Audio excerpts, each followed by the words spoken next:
Alright, this is John Cole with OKRaw.com. Today we have another exciting episode for you, and this is one that you will definitely want to pay attention to and watch the whole thing, because, you know, this is a topic that's very important to me, and I got a friend on, good friend, JD, who's going to explain to you and talk to you more about this as well. And so the title of this video, as you guys saw, is Why I'm Not Vegan and Neither Are You. So JD, before we get further, how long have you been into a vegan lifestyle? And JD is more hardcore than I am. I have been vegan for about 25 years. Wow, yeah, so I've only been into a plant-based lifestyle for 20 years, and if you guys saw my previous episodes, like, you know, I eat 99.9% plants, you know, on a daily basis. I have honey rarely, and in the past, I've experimented with raw dairy, you know, like a bite here or a bite there. I go to a farm and my friend has raw, you know, goats that we milk ourselves, and then I drink some or something, you know, and it didn't agree with me, and so I don't do any of that on a regular basis. And as you guys know, I advocate a plant-based diet. Eat as many plants as you guys can, and, you know, I'd rather, for me personally, I'd rather convert 100 people 80% vegan than 2 people 100% vegan, because in the end, that's going to do the people a healthier job. They're going to be healthier because of it, and in the end, it's going to help the animals more. So don't get me wrong. While I say I'm not vegan, I'm for 100% compassion towards other animals and other people, but there's reasons why I say this. So JD, you know, are there any true vegans out there? I mean, isn't just living or breathing in bacteria? If you're eating food, they're spraying even organic pesticides to kill bugs, and then you're eating food that got sprayed, things that killed bugs, so now you're, you know, destroying other creatures. And if you're driving your bike and you run over, you know, ants or something, and people kill spiders because they don't like them, or people kill ants, but you'll kill ants but not spiders, but you'll kill mosquitoes but you won't kill other bugs. I mean, where does it all end? Is anybody really all 100% vegans that do no harm to anything in the world? I love your passion, John. It's yeah. So the first part of your question was, have I met anybody who's truly 100% vegan? I have yet. Now they may make that claim, and people, depending on what they know about life, what they know about what they're doing directly and what they're doing indirectly. So like with your honey thing, you may not have been stealing directly, or it may have been given to you, or somebody else might have milked, or so there's direct and indirect. And there's varying degrees. Is it one thing to have an animal? So this is where the black and white mentality starts to break up and start to see some gray, and hopefully maybe more colors in the rainbow here than just yes, no, black, white, right, wrong, Democrat, Republican, whatever, you know, you're white, you're black, you know. So we start to see that a lot of this, there's a melding. There's not, a lot of people want to have the safety, personal safety, security that they have the right answer, that I've chosen the right way, because otherwise they feel insecure. Oh, how in life am I going to get by if I don't have the right answers? Well, that's feeding into your insecurity. You're attempting to mask an insecurity. So life isn't so black and white. There may be a few elements, but most things are very more rainbow, there's a lot of gray, there's a lot of variance in between. So somebody may call themselves, I'm 100% vegan, and then you go, well, that bike, when you replace those bike tires, did you make sure that those tires didn't come from an animal source indirectly? You may not have run over maybe an insect, and you might, in your house, I don't kill any ants, but certainly inadvertently, directly, but not intentionally, you are killing animals. So do you still qualify as a vegan? And what is your qualification as a vegan? Some people, it's only about diet. Some people, it's about ethics. Some people might say, well, keeping an animal in a house with walls and you don't let it out, that's not true vegan. You need to let them out into the wild. But then if they die, and do you get a do you get, what are the praying mantises to put in your garden? Because they're carnivores, to eat the bugs so that your plants aren't gonna, and do you pay an organic farmer, vegan organic farmer, to reduce and kill insects, bugs? Is that part of because that's not an organic yes or no qualification. And even in veganic gardening, there's going to be some death. So this is more about degrees. And the non-vegans will debate us that, oh, there's so many animals killed by your vegan farming. It's like, well, there's still monocropping, and there's going to be killing going on. And even when you walk to your own garden, I mean, I suppose maybe if you're growing microgreens, you're not going to have, you know, but we have to live in a world, and we have to kind of pick where we're going to be able to be effective in life and not drive ourselves crazy, and still have massive empathy, massive compassion and awareness. But none of us are completely aware of how our actions affect anything in the world. Do we say, you know, I was originally getting my bananas from South America, but then I learned that the airplanes, when they take off, they kill birds, so I can't get bananas from South America anymore because they're flown here. I have to have somebody ride their bicycle with bananas. You know, come on. We're going to have food come from places, and that's going to require that there's going to be maybe roadkill. An animal in the middle of the night is crossing. Okay, so now what?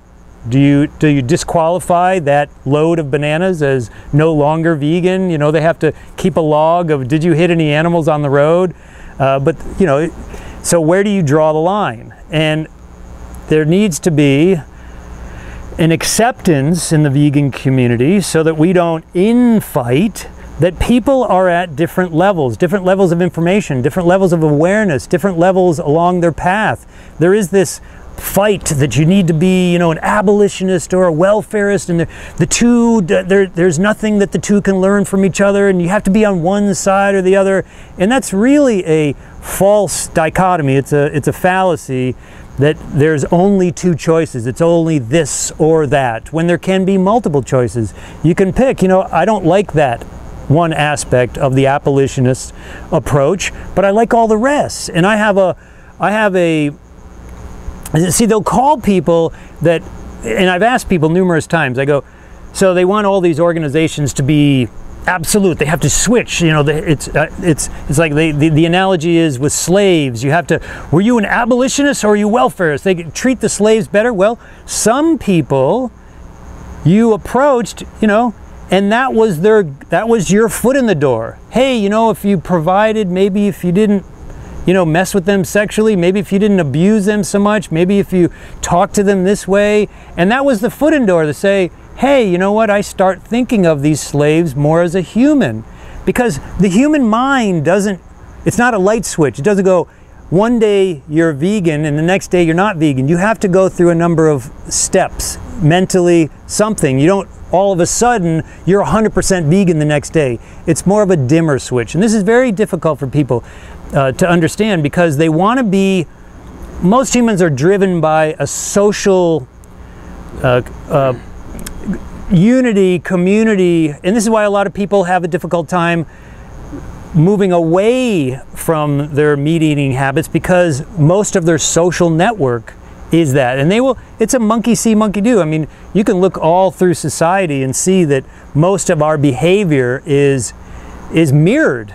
I mean, you can be shaking your head like that, and the next person they'll be shaking their head. You cry, you're like, you cross your legs, and they will mirror you. You can do this all the time. You can learn neuro-linguistic programming techniques, and so because it's a built-in survival mechanism. Because once you were excluded from the tribe, it was a serious life or death situation. You were no longer in the group forest venturing for food or for hunt or for growing crops. You were on your own. And children This is one they've had children die because they weren't cuddled, they weren't connected, they weren't.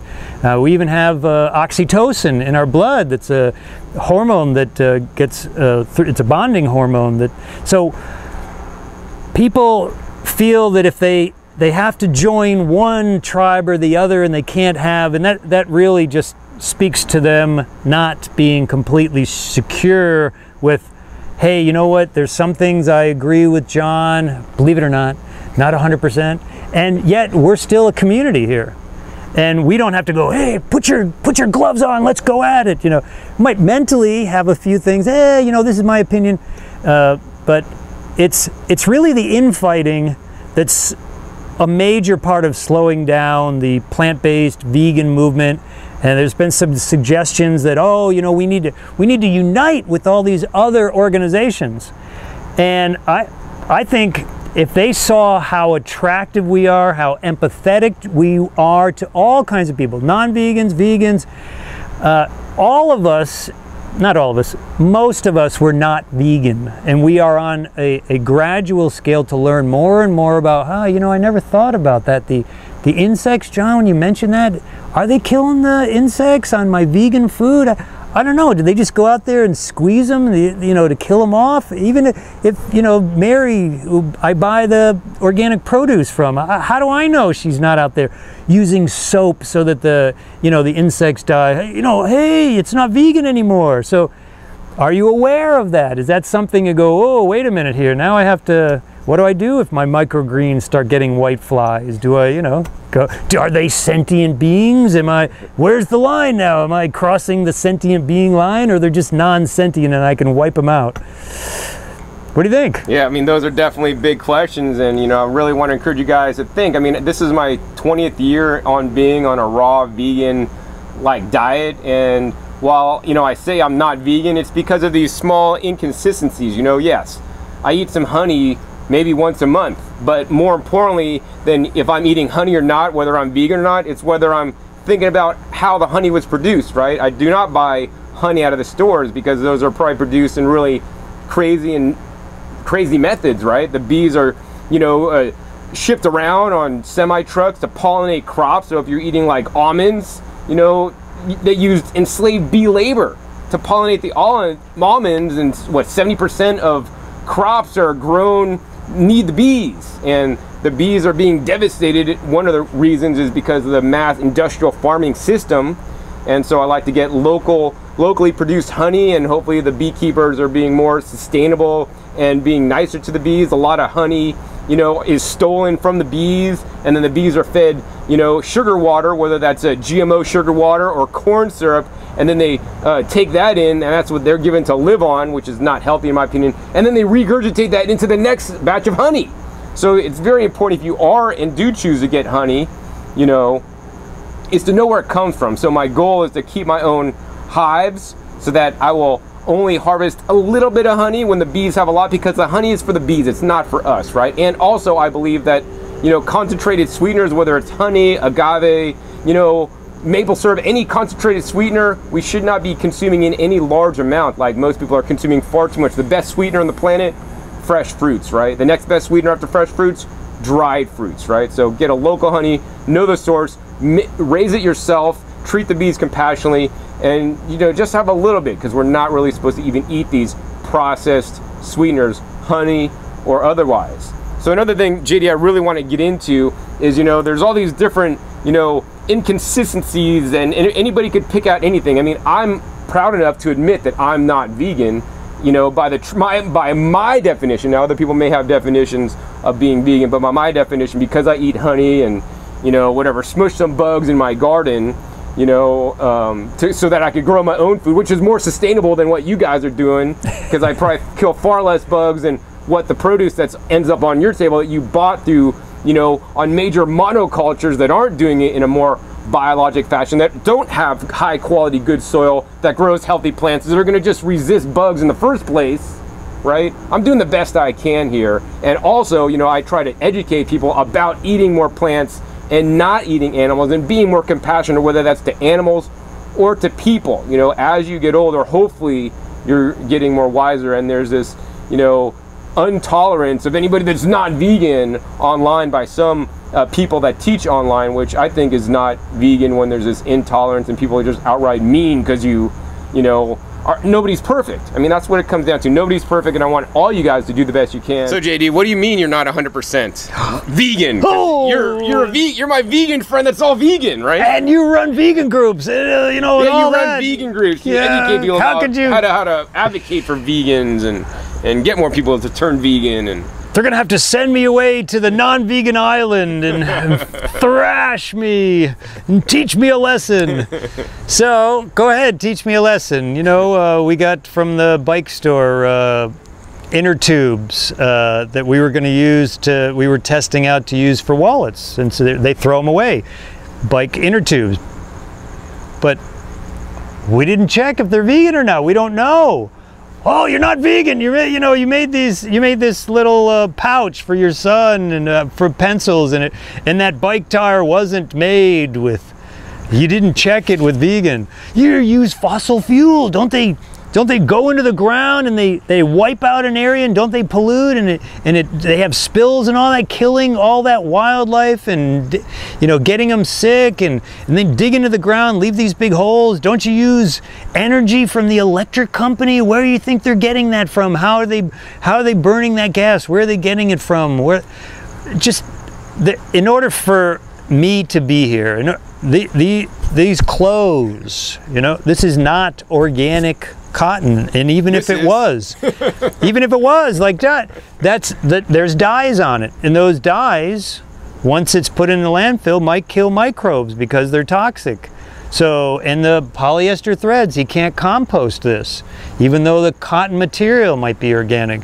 But what was that machine doing across the field, wiping out all those gophers and animals? And so there's people that wear, I even think, you know, people that wear, they bought a fur coat, but it's fake fur. But they're promoting a non-vegan lifestyle. Yeah. And so they're promoting, this is what, you know, well, how are non-vegans to know? They're supposed to go up and interview? Is there a tag on it that says vegan faux fur? No. Is there fake leather belt? They're pleather.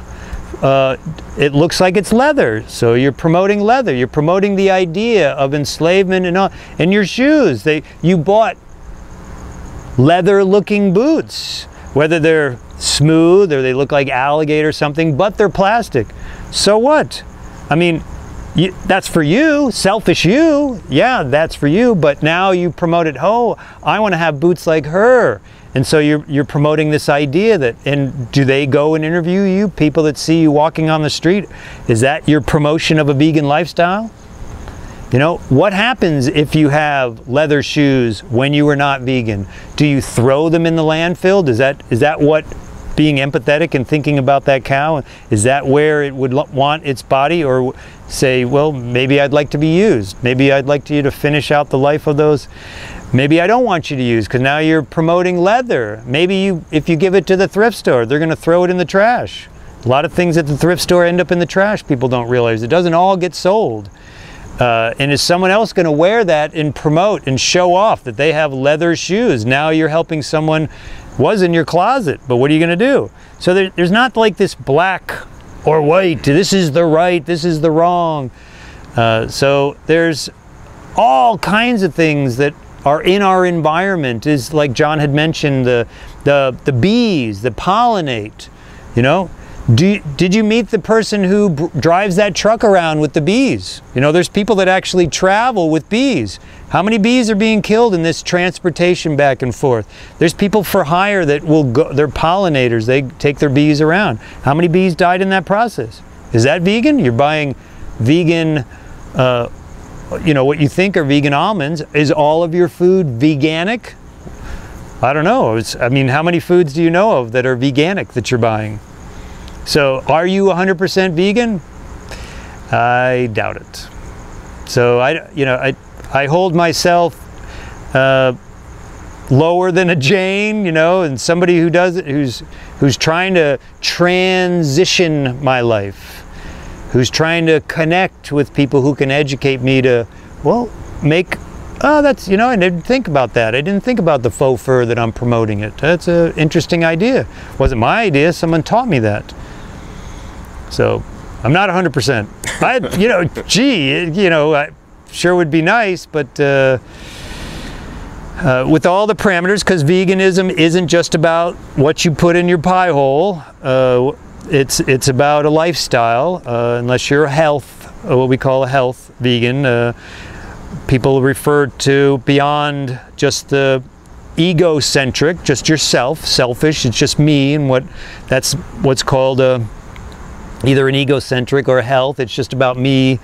And then if you go, there's some people use another term, ethical vegan, that it's more than just diet. It's about ethics in your life, and so it's a topic of heated discussion that we're trying to have more dialectic rather than heuristic, combative discussion, and we can all learn ways in which we have resolved in our own minds, and not just egocentrically for ourselves, but how it reflects to our world around us.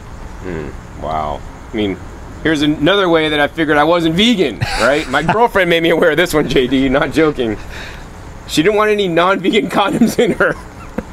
And most condoms are actually non-vegan because they contain casein in the processing. So I mean, even condoms, these aren't sheepskin condoms, these are just standard latex condoms, but they use the casein in the manufacture. So there's very few brands.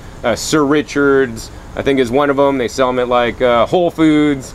There's a few other brands that they don't use the casein in, and then there's also, of course, polyurethane condoms from Japan that, you know, don't have, that are vegan also. So do you go to the store and use plastic bags to take your stuff home?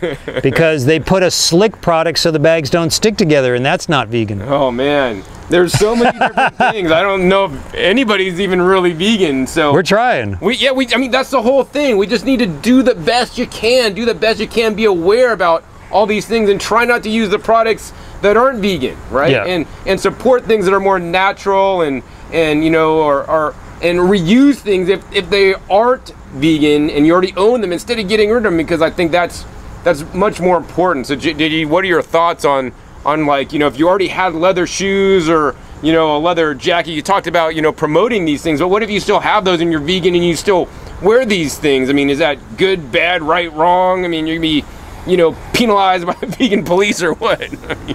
It's a very challenging question. When you think divergently rather than convergently, when you think about all the possibilities, not just yourself for your own consumption, me walking on an island and there's no other human beings, can I use my leather jacket, you know, by myself? Can I use, you know, my belt? Maybe I can hide it over my shirt, people won't see it. Or, you know, shoes, I work in an office, nobody really sees my shoes under the table. So there's various situations. I think talking to people and saying, yes, these maybe are leather shoes and they're my last pair. I've bought, and I'll show you my other pair. I don't want to throw them away. I don't want to put them in the landfill. I don't want to give them to the thrift store because somebody else will promote. At least I can have a message about why it would have been a good idea that I never bought these in the first place. And what actually goes, because people think leather is natural. There's so many chemicals to make a living thing, a living skin, stay alive for decades. Those chemicals that enable it to stay perfect, it's filled with a lot of chemicals, and those people that do that industry are often not in protective clothing, protective gear, depends on where your leather comes from. So it may have initially been a natural product, but it's not natural anymore. But it's a very challenging thing to wear those things, and you've got to ask yourself questions. What type of a situation am I going to be in when I wear this? Is it just around my house to stay warm in this fur jacket that's a hand-me-down from my mother, and then I didn't know at the time, and now I'm vegan? What do I do with this jacket? It's, you know, it's kind of a keepsake for my memory of my mom, but I kind of just wear it around the house. Okay, well, that's different. Oh, you know, I'm going to a fashion outing and there's hundreds of people that will see me and they'll think, you know, wow, I thought you were vegan. Now you're wearing this jacket. You're not going to go around with a card to everybody explaining your story. So it's challenging. We're in a we're in transition here. You know, we're small in numbers. Let's do the best we can to make a good face to the public, a good interaction, and get our message across. As I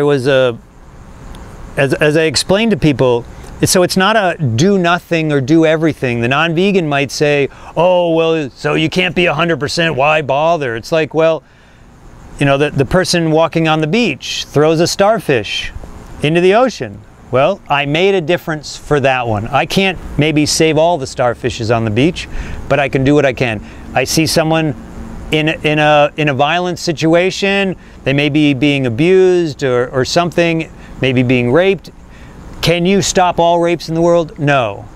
But you may be able to do that for that instance.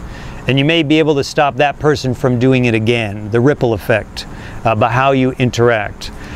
So you do what you can. And by having empathy, it's hard to look back. It's like they say, once a parachute's opened, it's hard to close it. So once your mind is open to empathy, if you have the courage to put yourself in another being's mindset, in their history, in what's gone in their life, then it's hard to be selfish again, to only think from your perspective. So it's when you choose, am I going to keep the belt, am I going to keep the jacket, the shoes, empathize with the people that you're going to be interacting with. Are these people you can have a conversation with, or are they just strangers walking by that think, oh, you know, there's a guy, that's cool leather shoes, I want to save up and buy money like that guy. Then that's a different message.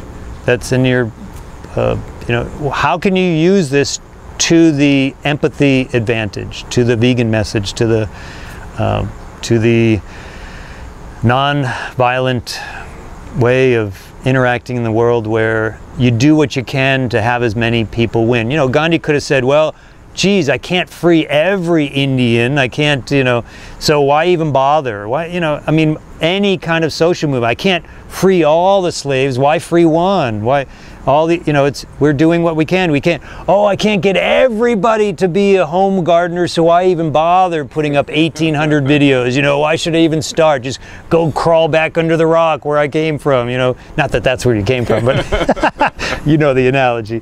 But, you know, why even get started? John can't affect everybody, but he's doing what he can, and it's snowballing. It's getting out there. Yeah, I want to encourage you guys once again, you know, do what you guys can to affect change in others. However you guys can do that, whether that's talking to family, getting and connecting with other, you know, vegan groups in your area, and you know, get into doing some proactive advocacy is what I like to say, because not all of it, in my opinion, is definitely proactive. And JD, what I really want to talk about is this whole philosophy of either you're right or you're wrong. Either you're in or you're out. You're good or you're bad. You're breaking the law or you're not breaking the law. Nothing is really ever black and white except my sexuality. I'm 100% heterosexual, right? Oh, John. No, sorry, don't go there.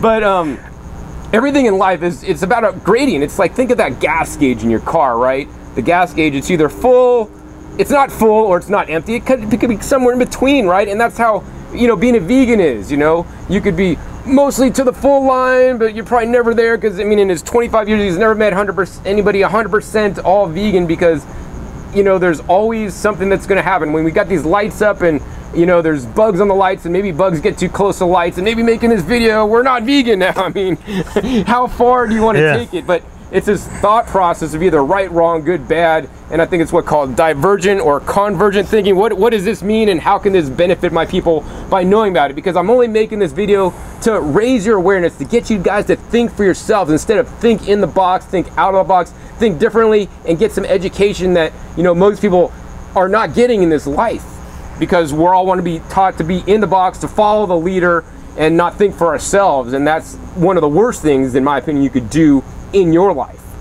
Yeah, yeah, it was challenging for me to get outside of boxes that I had adopted, because I hadn't developed a healthy mental immune system and a mental defense system. So as there's two terms, divergent and convergent. So if you think of divergent and convergent, like when something converges, kind of 2 points come together. So that's the lesser, and the divergent would be more, like diverse. You understand that concept. So convergent thinking is when you really have limited options, or you reduce the number of options. So that would be like a false dilemma, that there's only two choices, or there's only three, when really there's more choices. So divergent thinking is actually an element of genius, because most people that are considered genius have to think outside of, well, I know this and I know this, but that's not working. How do I get through this situation? It's a famous TV show of the guy who, MacGyver. Yeah. That's a perfect example. Here's somebody who had to be very divergent in his thinking. He thought, okay, well, I have this element, I have a stick, and I have a rock, and I have a pencil. How can I get through this door using these items? And most people are like, you can't do it. So that's a convergent thinking. You know, you don't have a key, so that's it. You either have a key or you don't have a key. It's a very similar thinking when people, one of my former clients, his son was shot. And his friend came over and was consoling him, and he said his son was delivering pizza, and a 13-year-old shot him.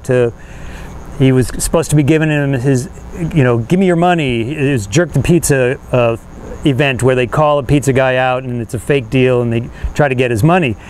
And his senior person in the gang he was hanging out with says, bust his bones. And they shot him and went through his ribs and killed him instantly. That's Tariq Khamisa, his father Azim Khamisa, created the Tariq Khamisa Foundation long after this, or shortly after this. But his friend came over and he said, I would hang them. I'd be so angry, send his father and mother to jail, and the whole community. And he said, I don't feel that way. Now here's a guy who left Africa to come to America to be safer for his family and his son. He's extremely distraught, and he said, I feel that there are victims at both ends of the gun. Now here's a guy who didn't think, oh, we either have to attack or do nothing. There's a third option. Imagine that, a third option. Well, how is that possible? So when another country attacks Twin Towers, people think, oh, there's only two options. You either attack them back or you be wimps and do nothing. No, there's actually a third and a fourth and a fifth option. But because we've been trained so much in our school system in convergent, there's either a yes or a no on this question. Circle this dot or circle that dot. There's only 4 answers here. And you go, well, wait a minute, I think there's a 5th one. Nope, not on the test. And you get that again and again and again over time. And they've tested children over the years.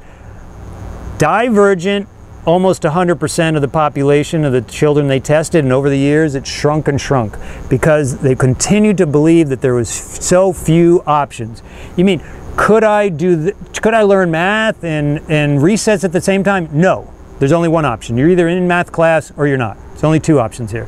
So you either have these 4 answers or there's nothing. There's nothing outside of these answers. So it's this constant, over 22,000 plus hours, we're taught this indoctrination to think convergently, not in some areas. Maybe if we took a science class or maybe took a creative thinking class, there might be that, but if you look back through history, they have purposely eliminated logic, and that is the teaching of how to reason, how to think about things, not what to think, not just put it into your head and spit it back out, which is called rhetoric, teaching, disseminating information, learning grammar, learning what words are, how to put them together, and then, is this true? Is 2 plus 2 equal 5? I can check that in math because I learned those 4 basic things: addition, subtraction, multiplication, division.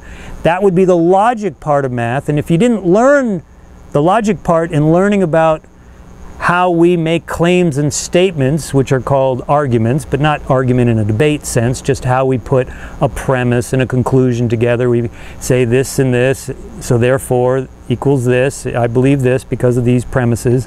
And so these concepts are so new. I don't want to get too heavy into this, but just kind of the basics, like I did with the math, the addition, subtraction, multiplication, division. That's just basic math. There's calculus, there's trigonometry and other stuff, and there's advanced thinking, but just basically knowing fallacies, which are errors in logic, errors in our thinking process, hardly few people, and some people that knows those just had to get those in liberal arts classes in college. So, but during one point when the Russians were ahead of us in the space race, they added to the smart students, the students that were ahead in class, they added logic back in because they wanted them to get ahead. They wanted them to think divergently, think outside the box. They didn't want the rest of the students to do that. So it's something that was in the original classic Renaissance thinking, to think divergently. They wanted a society that was ahead in math and science and art and athletics and all this. The Renaissance, it wasn't just about paintings, great paintings. This was about anthropomaximology. This was a study of how to maximizing humans. And so they taught the trivium, which was grammar, logic, and rhetoric. And then the upper four, which I won't go into, were the upper sciences. Astronomy, and other things. So they couldn't get to the four, the quadrivium, four, until you pass the trivium. And so now we're basically, through our indoctrination system that's run by the government until the year 2000, in most states it was illegal to homeschool your children. You could take care of their health, be responsible for everything else, but not their education. The government was going to be in charge of that. And that's a huge red flag for you right there, as to what, you know, the underpinnings was, and why the structure of the school system was created by industrialists, mostly, the structure of it, not people who were interested in creating magnificent human beings, a magnificent society, a healthy, prosperous, thriving society.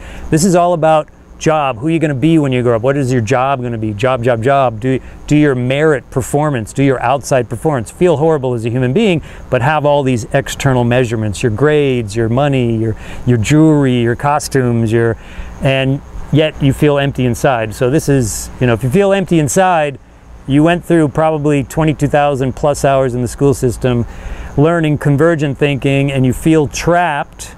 So you feel that you have limited options, which is, or you're distorting the options, which is, most people when they're having depression, it's a distortion of reality. They're either compartmentalizing things, or they're distorting. So, and a lot of people that are depressed see few options for themselves. And so that's cognitive distortion. And you can look that up on websites and Wikipedia and different things, and you can see those distortions that people have. And you could say, wow, every time I'm depressed, I'm having this third distortion here. You know, I'm limiting my options when there's really these more options, or I'm seeing it only in a negative way and I don't see any positive aspects to it. So the convergent thinking, it really traps us. It traps us in our business, traps us in relationship, traps us in business, it traps us in with the vegans, and thinking that, oh, there's only one way to do this. I have the answers. I am now the dictator of what vegans are. And, you know, the guy who originally started it said it was this, and if it's not that, then you're wrong, and I'm right. I have the right answer. I can go to sleep at night feeling secure that I'm holding the right vegan Bible and have the right text and terms. Come on, this is not. We need to grow ourselves as a family, and everybody's at different stages. And they will grow even faster through love and empathy and compassion and yes and, which is, if you've ever taken any improv classes, it's not no but. You don't end the conversation, stop it. You go yes and you continue and you grow it, and you say, wow, so John, you love all those animals and all that, and that compassion for, and you don't want them to steal and all that, and you've reduced, you probably had more honey before, and now you've reduced your honey now that you've had these other realizations. That's great. And so as a human grower, like as if I was a rose gardener, I would spend more time growing roses than picking weeds. I don't want to go over to John and pick weeds. I want to grow his compassion for the bees. I want to grow, I don't want to, oh, John's no, he's a horrible person. He eats that honey. I gotta take him off the list and cross him out and delete his videos and go away, horrible person. Come on.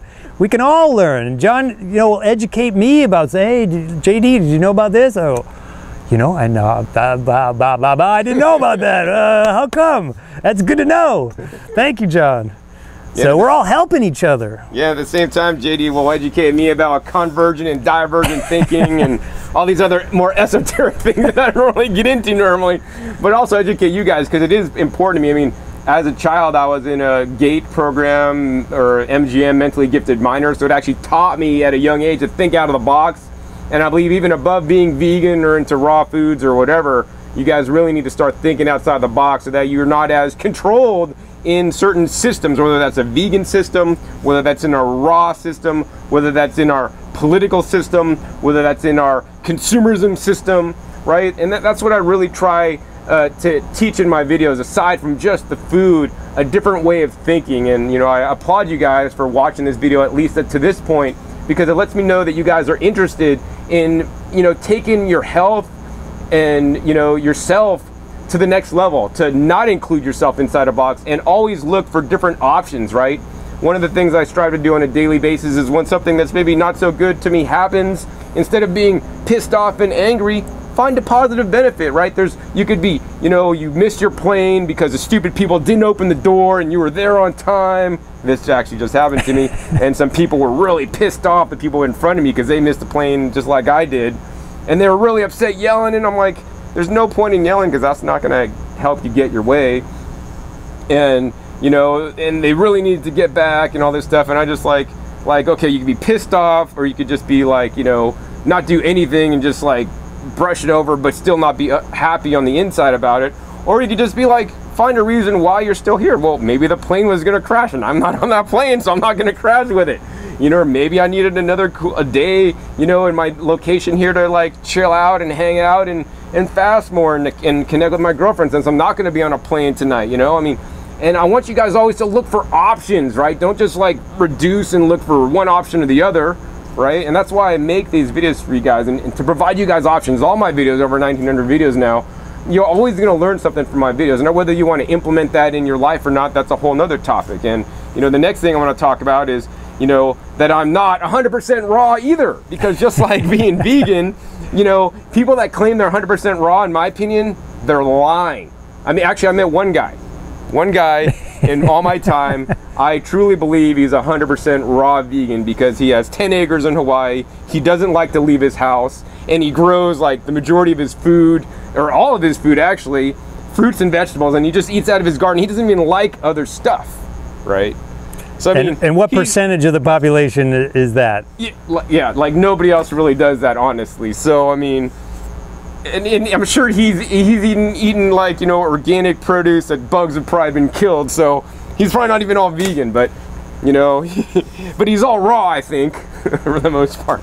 But even nonetheless, that's an exception to the rule, and most people are not raw. I mean, I do my best with raw. I'm 99.999% raw is what I like to say.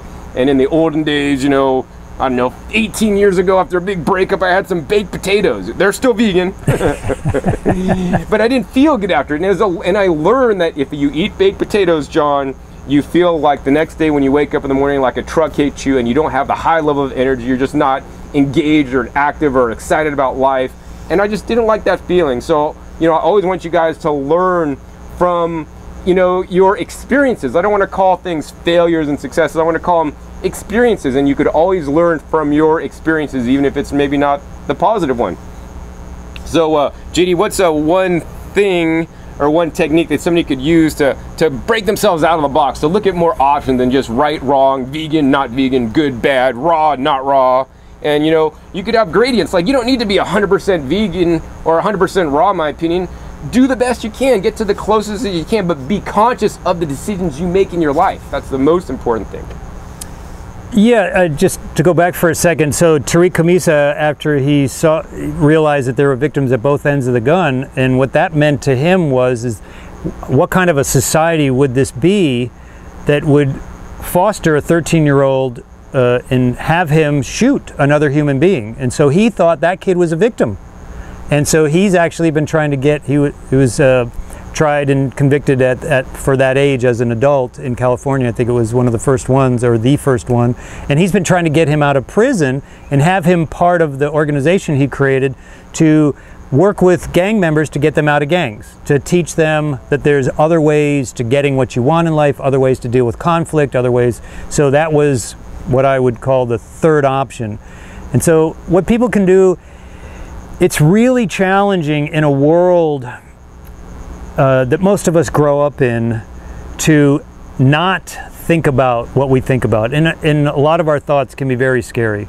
So, and there's more than just meditation, but and you want to start to grow your habit of checking your thoughts. Is this true? Why is it true? Where did this come from? Is it from, did I just get this information and I didn't check it at the door of my mind? I didn't check it at my ears or my eyes.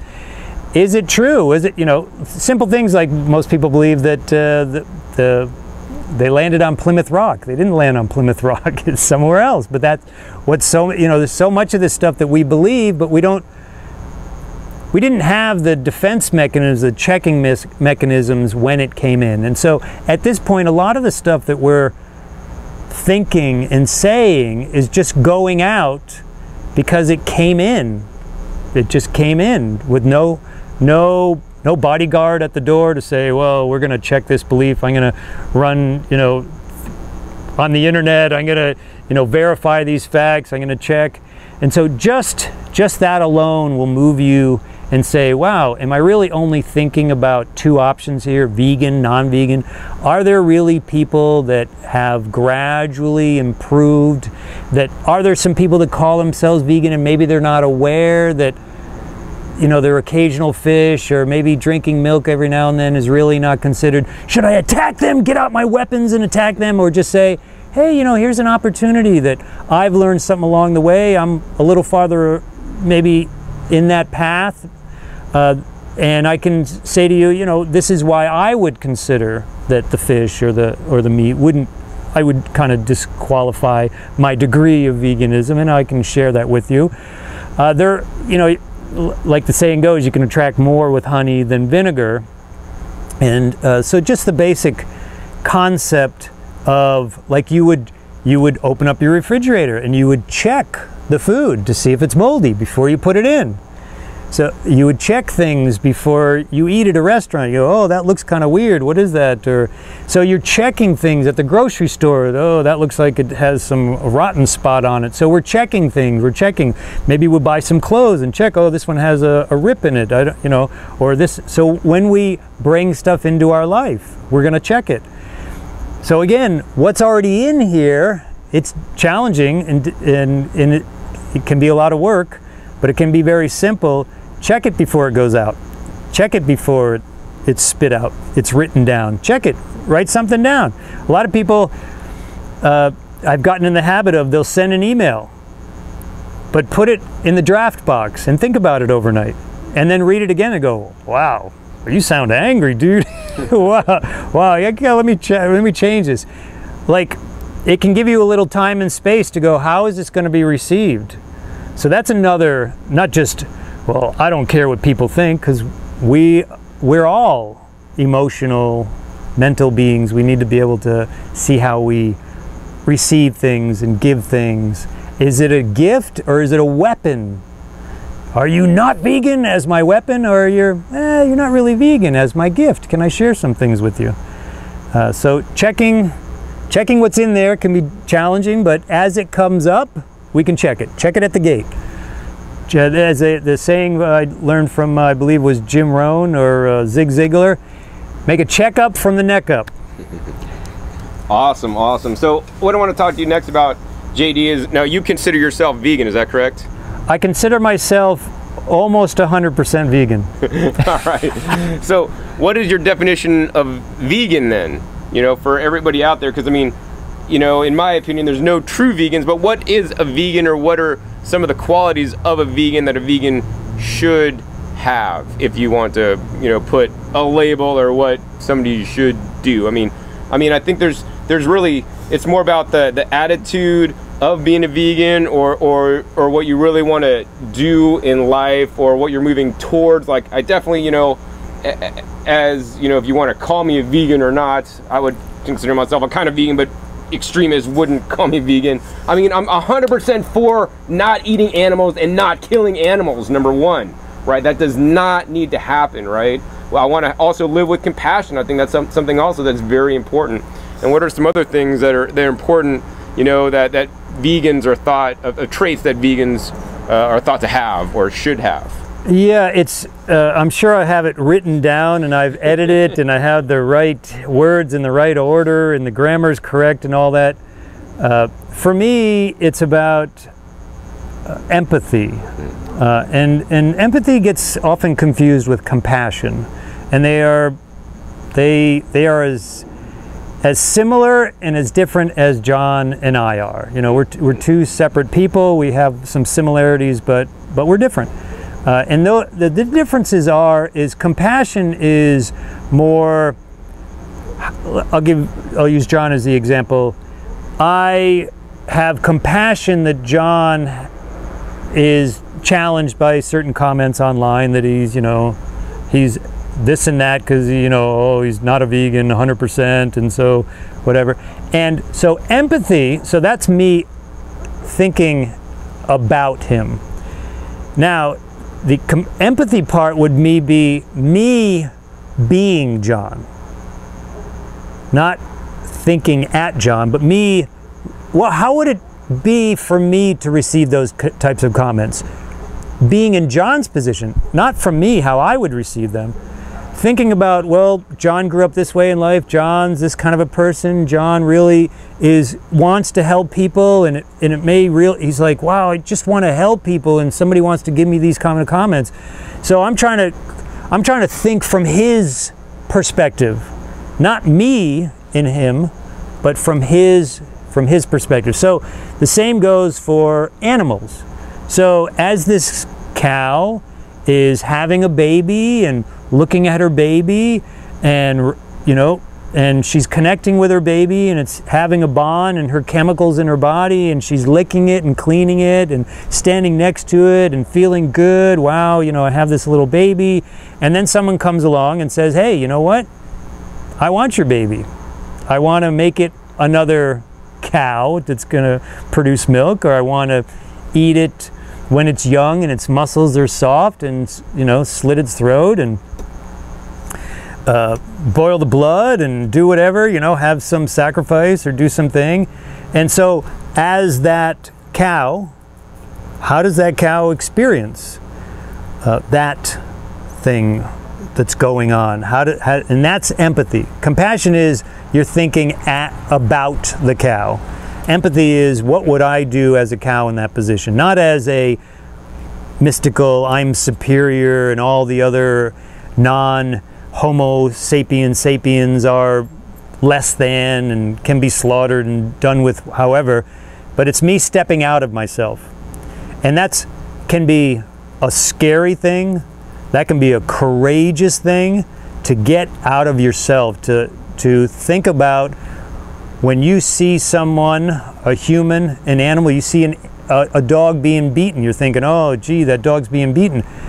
You might think, wow, if I was that dog and I'm being beaten, what would I do? Would I turn around and bite? And somebody's like, oh, you know, you shouldn't bite, you know, oh, you have to put that dog down. Well, me as the dog, you know, I didn't appreciate that behavior. Maybe the dog is biting because it had been abused. Let's play an empathy position. What was that dog's life like? There's a famous story told about a school of fish swimming by, and they see this fish, it's just going crazy, going around, and they just see this line, and they see this thing through its mouth. They don't know what it is, they're fish, and they just see it flopping around. They're like, oh, that fish, what's wrong with it? And it's a fish hook in its mouth, and the fish is going crazy, and they just, ooh, go away. And they don't understand why that fish is freaking out. And to say, okay, Why is that fish reacting that way? Why is that non-vegan acting that way? Why is that vegan acting that way? Just because someone switches to have empathy for non-human animals doesn't mean they've also automatically flipped the switch and have that same kind of empathy or degree of empathy for humans that may not be in their intimate circle. Do they have the same kind of, there's a lot of humans that think, oh, you know, this cow, I would do this and that for it, or a goat, or various things, but some human that lives across the planet they could care less about. So to me, having that empathy then makes you think from their perspective and makes you think, well, how would I like to have my life interacted with as another being on this planet, not as an inferior, not as, and you know, what's interesting is that certain animals can think better than us in certain situations. They have better eyesight in certain situations. They can fly, we can't fly. They can swim better than us. You know, so who, superior at what? At what? At abuse? Is that what we're superior at? Superior at slaughter? Superior at polluting our planet? I mean, when I look at it and I think, okay, is there a superior being? He or she kind of left not really the most intelligent being as the superior, and that kind of throws a monkey wrench into the works. I'm like, you know, really? We're supposed to be the top rung here, and when you look around, it doesn't seem that way for a lot of how the humans behave. Wouldn't consider us superior in our behavior. So we can look to other animals for their superior behavior and compassion, in empathy, in nonviolence, in community support, and various things, intricate networks of ants and various things, how they work. And so that to me drives me to think about how I conduct my life. Does my empathy extend to sweeping my path like a Jain person from the religion of Jainism that's predominantly people that reside in India? Do I wear a mask? No, I'm not at that point. So they could probably advise me on how to be even more empathetic. I'm not saying my empathy as, you know, at the all-time peak and high. I'm still learning, I'm still growing, I'm still connecting with people. I used to kill and slaughter animals, me personally, with my own hands. Cut them, chop them, kill them, the whole works. I was part of a family business, and so I've changed, and I'm still learning along the way. And beginnings, you know, people could have attacked me. There wasn't that many in the vegan culture. It wasn't online back then, 25 years ago. So there wasn't, you know, there's people mostly trying to help, not attack me because I had added an egg and maybe still didn't think that was a big deal. I didn't know, you know, it's going to be thrown away. The chicken, it didn't produce a, you know, I didn't know. It was my ignorance. So do you bash me for my ignorance, or can you help me along? I'm asking for a hand up, not a fist. I don't want a mental fist. We all shy away from that, and you know, a lot of people want to fight the vegans, and it's because they come at them with a fighting stance. So your energy is going to be matched, and that's you know, another thing that I had mentioned in the neuro-linguistic programming. You know, what kind of energy are you bringing to the table, and is it attractive, like the honey, or what, agave, or yeah, or the vinegar. Yeah, a long time ago when I first met JD, we had like a head-to-head like about honey and agave. So he was more for agave, I was more for honey. And I think we could laugh about it now. I think, you know, we're probably both not healthy, and you both probably shouldn't eat them. And if you do in very small quantities, just eat fresh fruit, man, or some dry dates, fruit, or yeah, dates, and be happy, right? I mean, so JD, I want to talk to you next about an insidious product that you literally can't get away from in this day and age: plastic. JD, is plastic vegan? I mean, surely that doesn't come from an animal, right? So how could it be not vegan? Yeah, it's a ubiquitous. It's all over our life, and it's extremely rare to have a conversation with someone or see a conversation about any association between plastic and veganism. And when you bring up the topic, which I've done numerous times, most people they run. They don't want to. They want nothing to do with the topic. Yeah. What's the three? The eyes, the ears, and the mouth. Right. You can watch the original Planet of the Apes, and they do that in one of the scenes. Okay. The three, the jury or whatever they are, the judges. So the plastic, if you consider where it comes from, how it's extracted, how it pollutes, how the byproducts pollute. We live in an ecosystem. And so if you consider not just the macro, the big animals, to be what you need to have empathy for, if you consider smaller animals, if you consider wildlife and birds and fish and all little and small animals, part of the ecosystem, part of something that you consider your veganism, where does your plastic come from? And where does it go? And the where it goes can be even more insidious, as you say, into the ocean, in the landfill. You ever gone to a landfill and seen the birds picking through the plastic? If you've ever seen dead birds and see all the plastic in their stomach, you see birds washing up on the shore, plastic,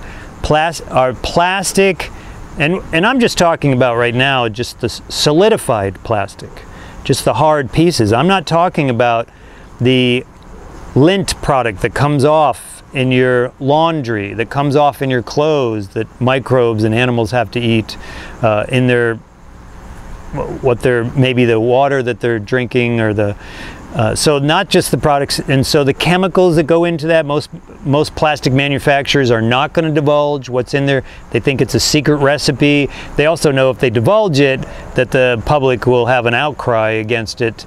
And so there's all kinds of toxic products, and they basically are policing themselves in what they put in their products, the lead and the cadmium and the metals and the toxins and the BPA, and what they replace the BPA, the bisphenol A, and what they replace it with is oftentimes worse as an endocrine disruptor.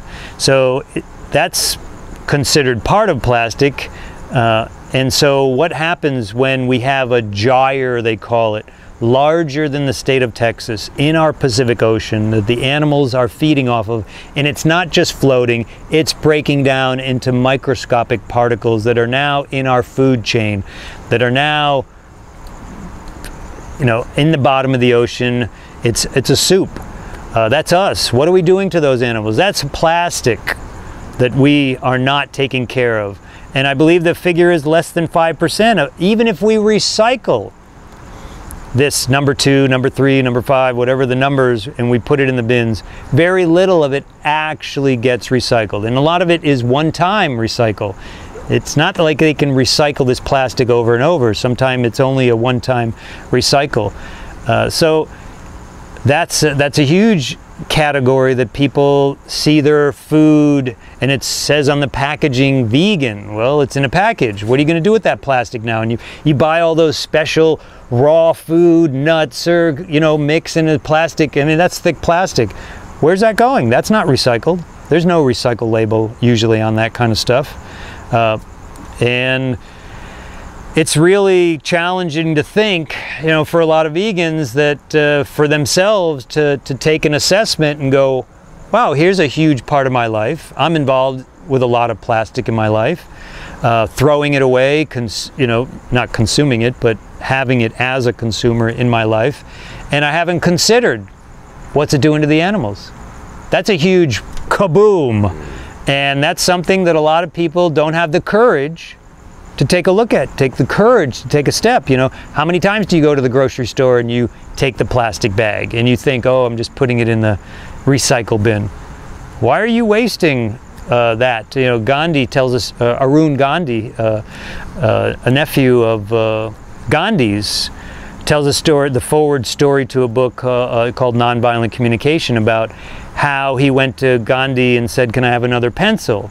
And Gandhi's like, well, I just gave you a pencil a couple weeks ago, what happened to that pencil? He goes, oh, it got short and I just threw it in the woods. He spent time with him going in the woods, finding that pencil that he threw out. He says that's violence to nature, to waste a resource. That tree had grown up and you're now wasting a resource. So he had him take an entire wall in his room and write all of the things that lead up to physical violence. So that was him giving his nephew an assignment to think about how things are systemic. And very few of us think about how things are all interconnected. Where was the person who grew the cotton? How were they treated? The person who drove that cotton to the store, to the factory, the workers in the factory, how were they treated? And then as that was transported, and so the whole lineage of the things we wear, the things we consume, the things we interact with. Not just, oh, it has an organic label on it, therefore I'm now righteous and good and I've done my part. Well, that's nice. You own a couple t-shirts. Congratulations. And that's no, I know I kind of say it sarcastically, but it is steps in a good direction.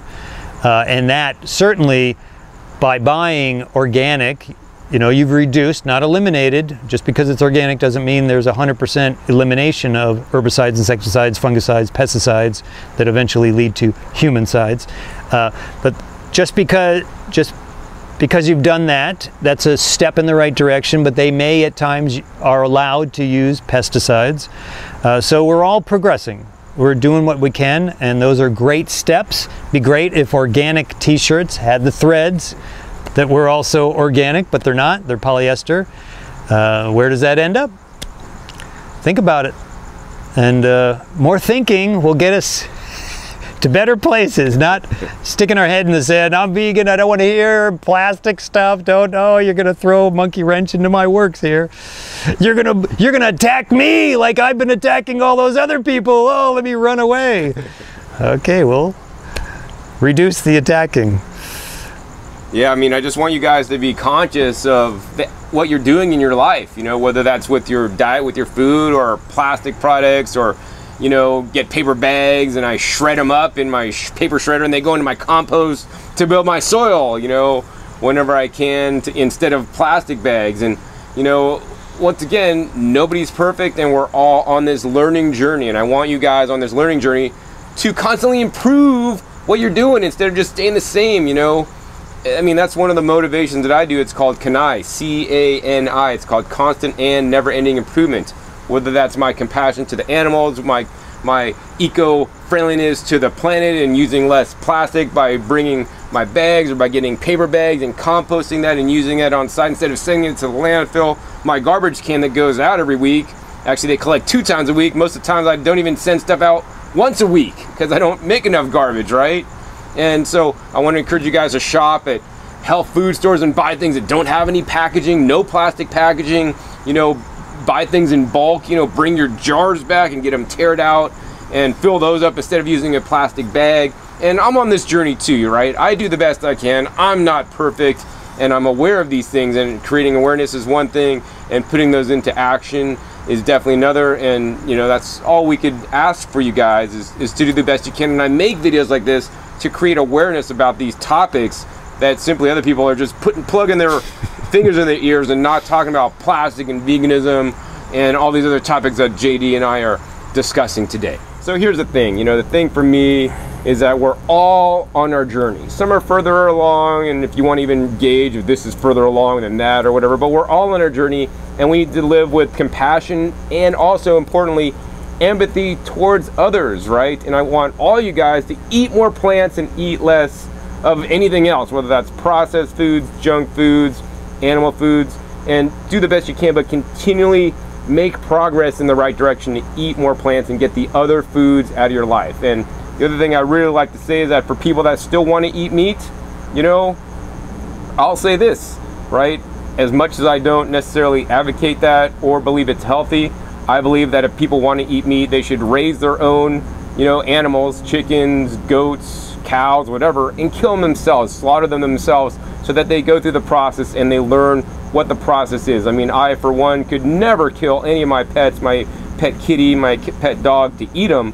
and hopefully I would believe that people wouldn't be able to do that either, and that's why I like to grow my own food, because I can pick my own vegetables and, you know, do minimal harm to the environment by not tilling my soil, by growing in a beyond organic fashion, and not having to transport my vegetables 5,000 miles so that I can eat them, because I just walk out to my backyard and pick them.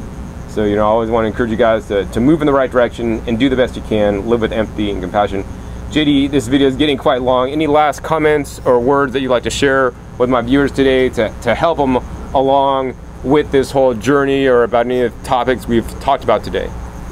I think by watching John's videos, you can see his empathy, you can see his passion, you can see, you can model his behavior. He's not a perfect human being, none of us are, and he's out helping the world. We'd like to learn how you're out helping our human family in the world. Help us be better human beings. We're here to be upgraded. We're here to share what we know, and give us more to share. John, you know, John's the saying I learned. I'm not sure if it was Harry Truman or something, but they said most leaders are readers, but not all leaders are readers, but not all readers are leaders. And so that's meaning basically that John is studious. John is constantly consuming information. He's open to, oh, you know, I thought about this and now I'm doing this instead. So watch me grow, watch me improve, watch me find the next expert, watch me find the next book, the next thing, and stay with him in his journey. Model that for your own life. Be open. John is open to being corrected, and that takes courage. You have to be secure in yourself to say, okay, I didn't get that right that time, but I'm willing to change and upgrade and include and take it on and help us all be better. So that's really what John is offering, and I'm just sharing with John his presence and his information can provide for you, other than the facts and the data. Thank you, JD. Yeah, I mean, I totally agree. I'm always open to learning new things, and you know, one of the sayings I've heard that I like to repeat a lot is, to become a better teacher, you need to become a better student. And unfortunately, there's even people on YouTube that are teaching these days that are maybe don't have empathy for others and things like this, and you know, it makes me sad when I see that, because this is what they're teaching to people that watch them, and this is what we're raising for the next generation of people into a plant-based vegan diet, right? We're teaching people that don't have empathy, that just go by the book and you're right, you're wrong, you're good, you're bad. And I want you guys always to think for yourself, because there are many injustices in the world, one of which is you know, the animals and all the things that are happening to them, but there's a lot of other things that are happening with the government and fluoride, and I could just go on and on with all the things I've researched. It just makes me sad. So I just try to do my part to make the world a healthier place. And I want to also encourage you guys to do your part. You know, I have over 1,800 videos now, almost 1,900, I haven't counted lately.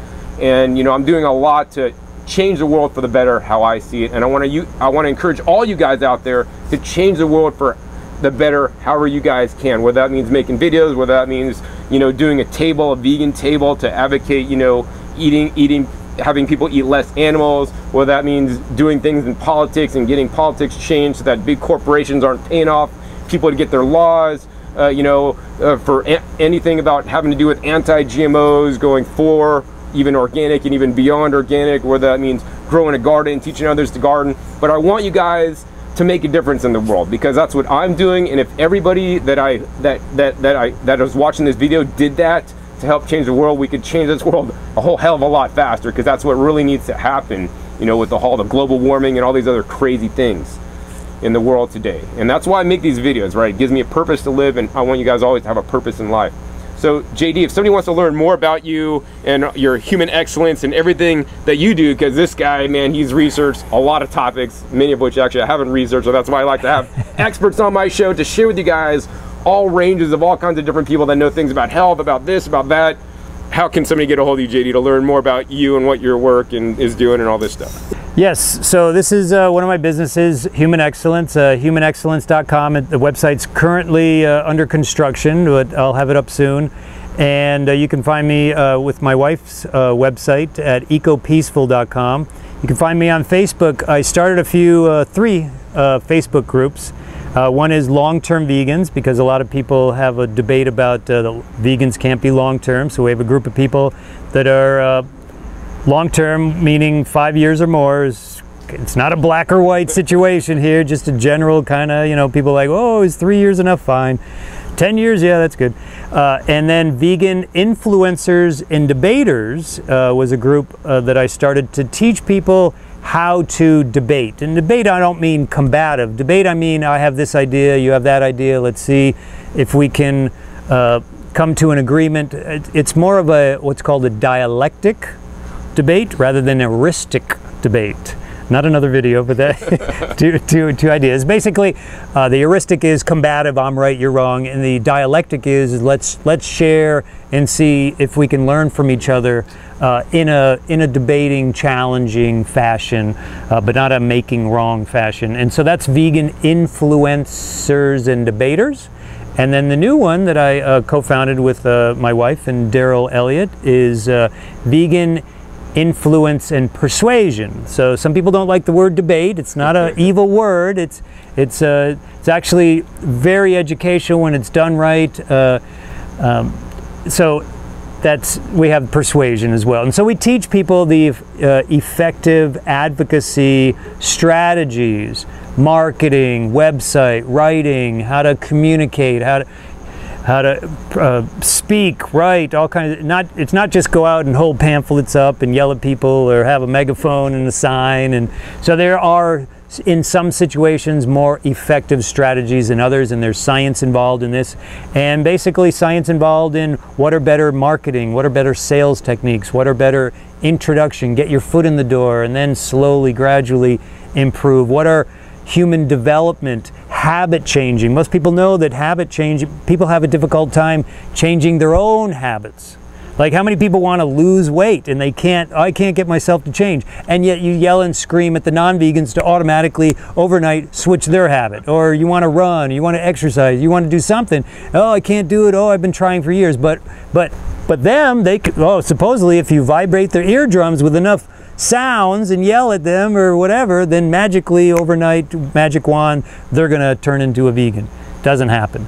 Most things are slow and progressive, like I had stated, more like a resistor, a dimmer switch, than an on-off light switch. So there's a couple ways. It's JD Mumma, just the 2 letters, because my first name is Jeffrey with an O, and I got tired of people mispronouncing it, so it's just simple. Jeffrey Dean, middle, JD.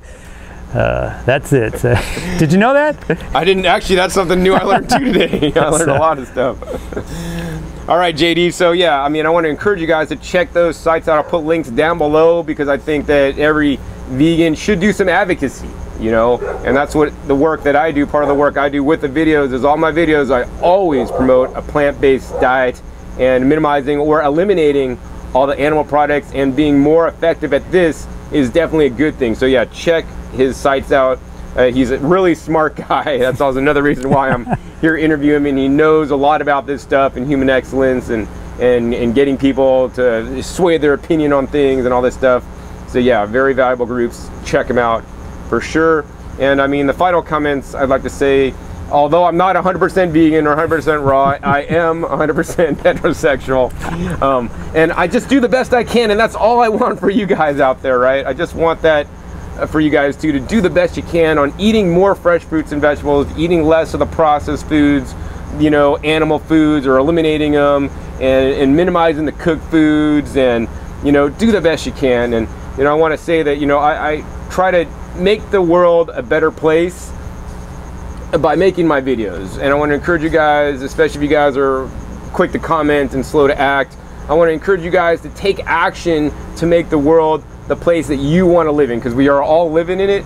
And if you know, I have over 1,800 videos now, that are trying to make change that I want to see in the world. And I want to encourage all you guys out there to do something in your life to educate others about being more compassionate, living with more empathy, you know, living a vegan diet, eating more fresh fruits and vegetables. We all could do something, because the faster that each of us can reach other people is the faster we could turn this world around, the faster we'll have a nicer planet to live on, and more importantly, affecting change in the kids is critical at this day and age, because kids don't even know where, you know, fruits and vegetables come from, or where food comes from. It doesn't come out of the grocery store fast food joint.